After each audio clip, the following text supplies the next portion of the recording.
90 రోజుల కోర్సు పూర్తి చేస్తే చాలు 100% ప్లేస్మెంట్ సపోర్ట్ తో సాఫ్ట్వేర్ జాబ్ మీ సొంతం. వెంటనే కోడ్ జ్ఞాన్ డెస్టినేషన్ ని సంప్రదించండి. నమస్కారం, సుమన్ టీవీకి స్వాగతం. మార్చి నెల ద్వాదశ రాశుల వారికి ఏ రకంగా ఉండబోతుంది, గ్రహ స్థితిగతులు ఎలా ఉన్నాయి, ఎటువంటి ఫలితాలను ఇస్తున్నాయి, ఎటువంటి పరిహారాలను వీళ్ళు పాటించుకోవాలి, ఈ అంశాలన్నీ తెలియజేసేందుకు మనతో పాటు ఉన్నారు ప్రముఖ జ్యోతిష్య రత్న, జ్యోతిష్య చక్ర వైభవ నిపుణ డాక్టర్ రాలపల్లి రవికుమార్ గారు.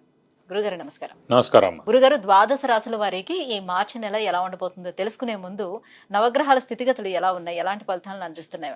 శరదిందు సమాకారే పరబ్రహ్మ స్వరూపిణి వాసరాపీఠ నిలయే సరస్వతి నమస్తే. సుమన్ టీవీ ప్రేక్షకులకు నమస్కారం. మార్చి నెల 2025 నవగ్రహాలు ద్వాదశ రాశుల్లో ఎక్కడ ఉన్నాయి ఇప్పుడు తెలుసుకుందాం. ముందుగా సూర్యుడు వచ్చేసి మనకి మీన రాశిలో ఉన్నారు. అలాగే కుజుడు మనకి మిథున్ రాశిలో ఉన్నారు. అలాగే రాహు వచ్చి మనకి మీన రాశిలో ఉన్నారు. గురువు మనకి వృషభ రాశిలో ఉన్నారు. శని స్వస్థానమైన కుంభరాశిలో ఉన్నారు. బుధుడు నీచస్థానమైన మీన రాశిలో ఉన్నారు.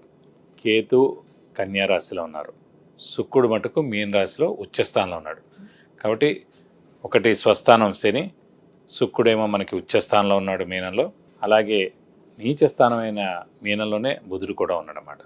ఇవి నవగ్రహాలు ద్వాదశ రాశుల్లో మార్చి నెల అంతా ఈ స్థానాల్లో ఉంటాయి.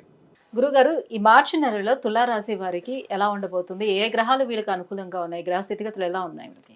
తప్పకుండా అండి. తులారాశి అనగానే మనకి చిత్త 3-4 పాదాలు, స్వాతి 1, 2, 3, 4 పాదాలు, విశాఖ 1, 2, 3 పాదాలు, ఈ సమూహం అంతా మనకి తులారాశిలోకి వస్తుంది. ఈ రాశి వారికి యోగదాయకంగా ఉందనే చెప్పుకోవాలి. ఎందుకంటే ముఖ్యంగా రాశ్యాధిపతి అయిన శుక్రుడు ఉచ్చస్థానంలో ఉండడం, అలాగే శని కూడా మనకి పంచమ స్థానంలో స్వస్థానంలో ఉండడం, అలాగే గురువు అష్టమంలో ఉన్నా కూడా తృతీయ షష్టాధిపతి గురువు అష్టమ స్థానంలో ఉన్నాడు. సో అది విపరీత రాజయోగం కింద వస్తుంది. అలాగే తృతీయ షష్టాధిపతి అనే గ్రహం ఏదైతే ఉంటుందో అది పాపి కింద వస్తుంది అన్నమాట. అలాంటి పాపి అష్టమంలో ఉన్నాడు కాబట్టి మనకి మేలే చేస్తాడు కానీ నష్టమేం చేకూర్చడు. కాబట్టి అష్టమంలో ఉన్న గురువు హెల్ప్ చేస్తాడు, ప్రాబ్లం ఉండదు. అలాగే ముఖ్యంగా చెప్పాలంటే ఈ శని మనకి పంచమ స్థానంలో ఉన్నందుకు ఆరోగ్యరీత్యా, ఆయుష్ రీత్యా చాలా బాగుంది. అలాగే ఉద్యోగరీత్యా, ప్రొఫెషన్ రీత్యా ఖచ్చితంగా చాలా బాగుంది. ఎవరైతే నిరుద్యోగులు ఉన్నారో వాళ్ళందరికీ ఇది సరైన సమయం అనమాట. ఉద్యోగం సంపాదించుకోవడానికి, అలాగే ప్రమోషన్ రావడానికి ఖచ్చితంగా ఉద్యోగస్తులకి మంచి మెరుగైన సమయం అని చెప్పుకోవచ్చు. అలాగే ఆరోగ్యపరంగా కూడా ఇంట్లో పెద్దవాళ్ళు, చిన్నపిల్లల ఆరోగ్యం కూడా చాలా బాగుంటుంది. శని ఆరోగ్యకారకుడు, ఆయుష్ కారకుడు కూడా. శని ఆయుష్ను కూడా ఇస్తాడు కాబట్టి తులారాశి వారికి ఆయుష్ కూడా పరిపూర్ణంగా ఉందని చెప్పుకోవచ్చు.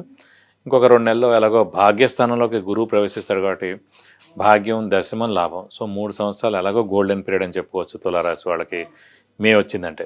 కాబట్టి ఏదైనా సరే ఈ 2 నెలలు కొంచెం మిశ్రమంగా ఉందని చెప్పుకోవచ్చు, కానీ యోగదాయకంగానే ఉంటుందని ఖచ్చితంగా చెప్పుకోవచ్చు. సో ఓవరాల్గా చూసుకుంటే వీళ్ళకి అదృష్టం అనేది ఎలా ఉంది? యాక్చువల్గా అంటే తులారాశికి యోగకారకుడు, అదృష్టకారకుడు, లక్ ఫేవర్ చేసే గ్రహం శని అండి. అలాగే వృషభ రాశి కూడా అంతే. తులారాశికి అయితే చతుర్థ పంచమాధిపతి శని అయ్యాడు, వృషభ రాశికి అయితే భాగ్య దశమాధిపతి అనమాట. సో ఈ 2 రాశులు లేదంటే ఈ 2 లగ్నాలకే యోగకారకుడు శని అవుతాడు. ఎప్పుడైతే యోగకారకుడు మనకి శని అంటే యోగకారకుడు ఎవరైతే ఉంటారో అతను స్వస్థానం కానీ ఉచ్చస్థానంలో కానీ ఉంటే కనుక 100% అదృష్టం అనేది ఖచ్చితంగా ఆ రాశి వాళ్ళకు ఉంటుంది. సో ఇప్పుడు మనకు అదృష్టం దేవుడి వల్ల ఏంటంటే తులారాశి వారికి పంచమ స్థానాధిపతి అయిన శని స్వస్థానంలో ఉన్నాడు. సో అదృష్టకారకుడు స్వస్థానంలో ఉన్నాడు కాబట్టి 100% యోగదాయకంగా ఉంటాడు, అదృష్టాన్ని ఇస్తాడు. అదృష్టం అంటే ఎందులోనే తీసుకోవచ్చండి. అది చదువులో తీసుకోవచ్చు, ఉద్యోగంలో తీసుకోవచ్చు, గృహం వాహనంలో తీసుకోవచ్చు, అలాగే మనకి ప్రమోషన్ రీత్యా తీసుకోవచ్చు, అలాగే ఫారెన్ టూర్ విజిట్స్, అసైన్మెంట్స్, అలా ఏదైనా సరే అదృష్టం అనేది ఎలాగైనా వరించవచ్చు అన్నమాట.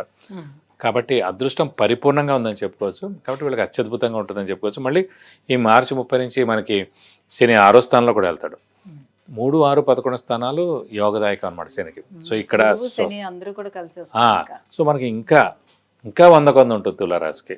సో అటు గురువు 100 కొంది ఉంటాడు, శని 100 కొంది ఉంటాడు, రాహుకేతులు కూడా 100 కొంది ఉంటారు అన్నమాట. సో రాబోయే రోజుల్లో తులారాశి వారికి 3 సంవత్సరాలు గోల్డెన్ పీరియడ్ అని చెప్పుకోవచ్చు. కాబట్టి అత్యద్భుతంగా ఉంటుందని చెప్పుకోవాలి. ఏదైనా సరే 1-2 months కొంచెం మిశ్రమంగా ఉండొచ్చేమో కానీ. ఈ నెల వరకు చూసుకున్నట్లయితే విద్యార్థులకి ఎలా ఉంటుంది? ఎందుకంటే ఎగ్జామ్స్ కూడా స్టార్ట్ అవుతున్నాయి కాబట్టి వాళ్ళకి కూడా. విద్యార్థులకి ఇంకా సువర్ణావకాశం ఎందుకు చెప్పుకోవాలంటే అష్టమంలో గురువు ఉన్నాడు. ఎవరికైతే జాతకరీత్యా లగ్నం నుంచి అష్టమ స్థానంలో గురువు ఉంటారో వాళ్ళు తల్లిదండ్రులకు దూరంగా ఉండి చదువుకోవడం అవి చేస్తుంటారు. తల్లిదండ్రులకు దూరంగా ఉండి ఎవరు చదువుకుంటారు?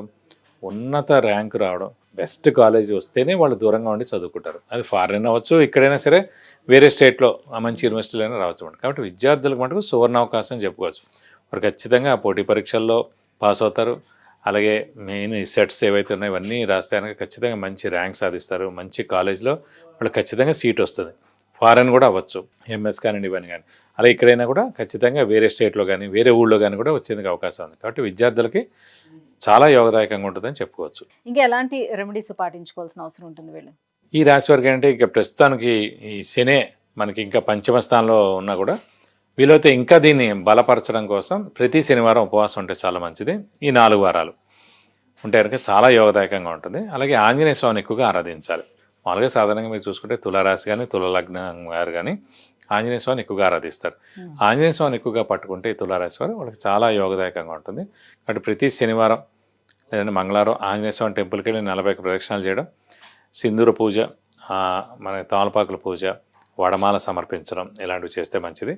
అలాగే వీలైతే ప్రతిరోజు ఆంజనేయ స్వామి అష్టోత్తరం చదువుకుంటే కూడా ఇంకా చాలా బాగుండి మీకు అన్ని విధాలా మంచి చేకూరుతుంది. విద్య, ఉద్యోగం, వివాహం, వాహనం, ఆరోగ్యం, ఐశ్వర్యం వీటన్నిటి గురించి తెలుసుకోవాలంటే కింద స్క్రోల్ అవుతున్నటువంటి నెంబర్లకి కాల్ చేసి గురువుగారి అపాయింట్మెంట్ పొందవచ్చు. గురువుగారు, ఈ మార్చి నెలలోని తులారాశి వారికి ఎలా ఉండబోతుంది, ఏ గ్రహాలు వీళ్ళకి అనుకూలిస్తున్నాయి, ఇంకా ఎలాంటి పరిహారాలను పాటించుకోవాలి, ఈ విషయాలన్నీ కూడా తెలియజేసినందుకు ధన్యవాదాలండి. నమస్కారం.